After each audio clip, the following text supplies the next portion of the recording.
Everyone in Year 10, Mr. Byrne here, and I'm going to take you through your next conflict and tension lesson.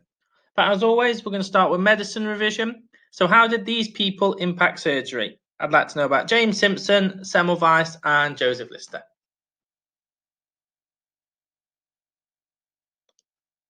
So you should have paused it. Let's see how you've done. Okay, James Simpson. He was the first physician to demonstrate the anesthetic properties of chloroform on humans, and he helped to popularize the drug's use in medicine. He even managed to convince Queen Victoria to use it during birth. Semmelweis has actually been described as the savior of mothers, as he discovered that the incidence of purple fever could be drastically cut by the use of hand disinfection in clinics. Really, really relevant when you think about what's happening in modern day society. And Joseph Lister promoted the idea of sterile surgery. So that just means like clean, whilst working at Glasgow Royal Infirmary. And Lister successfully introduced carbolic acid to sterilize surgical equipment and to clean wounds. So they're three key people in your surgical element of your medicine revision. On to conflict and tension then. Today's title, if you'd like to copy this down for me, is How did the Great Depression affect the success of the League of Nations? So I'll give you a second just to write that down. Okay then, the Great Depression.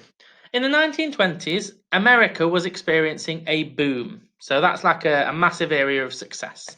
There was lots of new industries and consumer goods such as cars created jobs. However, this boom turned to bust in 1929 when a financial crisis known as the Wall Street crash hit America hard. Thousands of businesses and banks collapsed, causing unemployment to rocket. So, unemployment was huge after this, all across not just America but the globe. The economic crisis affected many other countries and is known as the Great Depression. But how did this affect international relations of the League? Well, the first thing you need to know is this like never-ending cycle. What America used to do is they used to loan out money.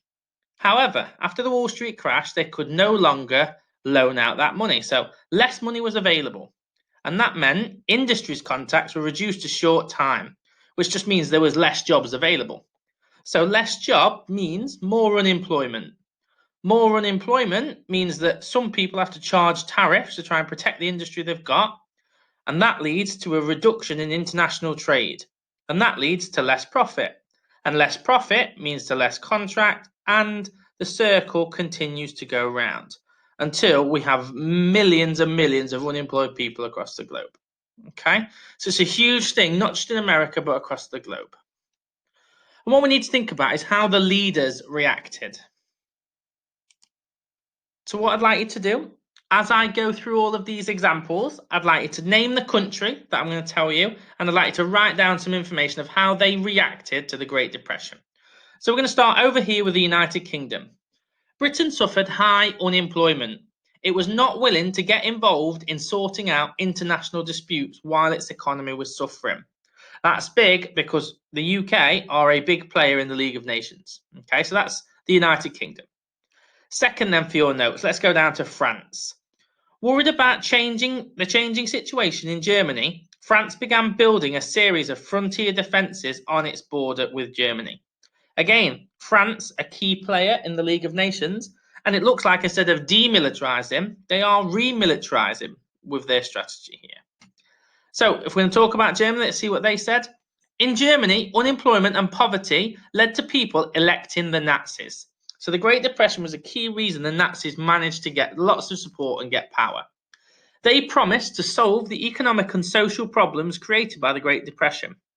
Adolf Hitler and the Nazis made no secret of their plan to overturn the Treaty of Versailles and regain lost territory. So this man is openly going against the League and nobody's stopping him. They are actually letting him make all these promises. Okay? Other nations then. Let's go to another key nation here, Japan. In Japan, the depression threatened a complete collapse of the country's industry. It led to the Japanese takeover of Manchuria, which is part of China. So again, Japan, who is a member of the League, instead of being peaceful and demilitarizing, it looks like they are remilitarizing and actually invading other countries.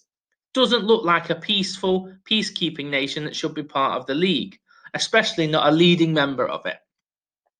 Next up, Italy's economic problems encouraged Mussolini to try and build overseas empires to distract people away from the difficulties the government faced at home. So, the Italians used it as a way of trying to invade other countries, and then people wouldn't realise they were in such severe difficulties at home. Again, giving massive, massive impressions that these key members of the council are not acting the way they're telling everybody else to act in the League of Nations. They're remilitarizing instead of demilitarizing, and there's lots of things they're doing that they're telling other countries not to do. And finally, because of the Great Depression hit America so hard, the USA was unwilling to support economic sanctions with its own trade in such a mess.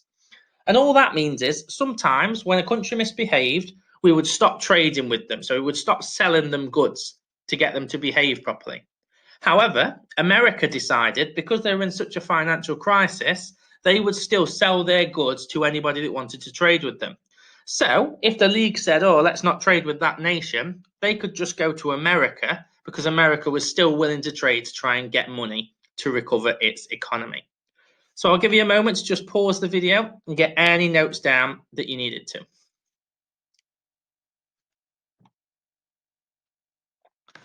Okay, what I'd like to do now then, I want you to look at what we've just discussed about how the big countries responded. And I want you, in a few sentences, please, to describe why the response of the world's leaders was bad news for the League of Nations. And if you'd like to rewind the video, there's a few bits that I said as we were going through the last bit of information. So I'd like to pause the video and have a go at this question here, please.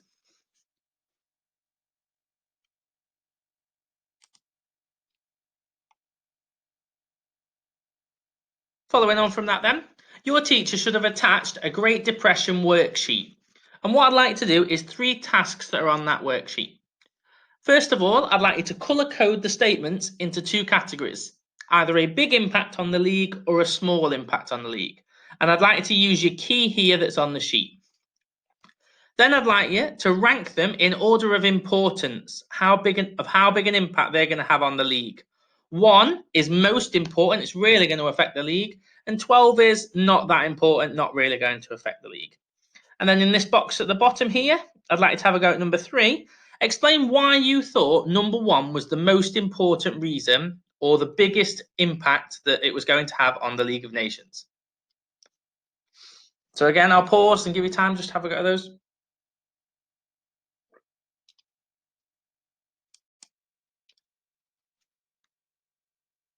That should have given you enough time then. So what we're going to have a look at, we're going to try and use that knowledge that we've just found out, either through the video from me or through looking at this worksheet. We're going to try and apply it to an exam question.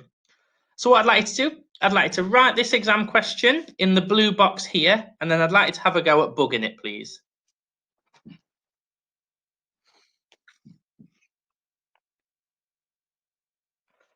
Okay, I'm going to show you how I bugged the exam question then. So how is what write an account means. We've already discussed that. Write an account usually gets us confused, but all it means is how. So how did the Great Depression cause difficulties for the League of Nations?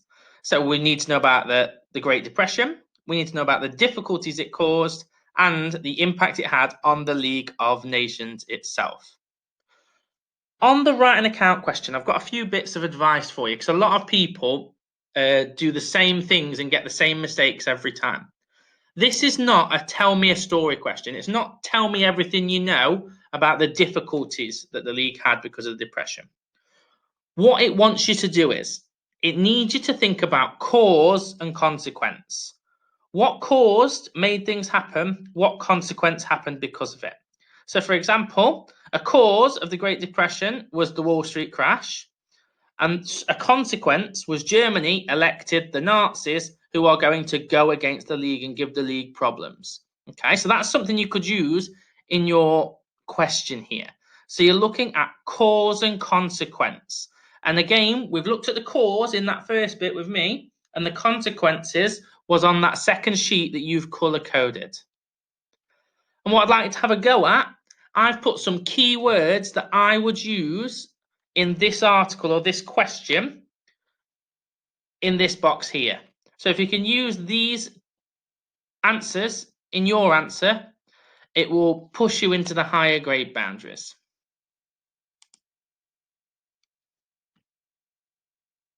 And then when you've completed that, that's today's lesson completed.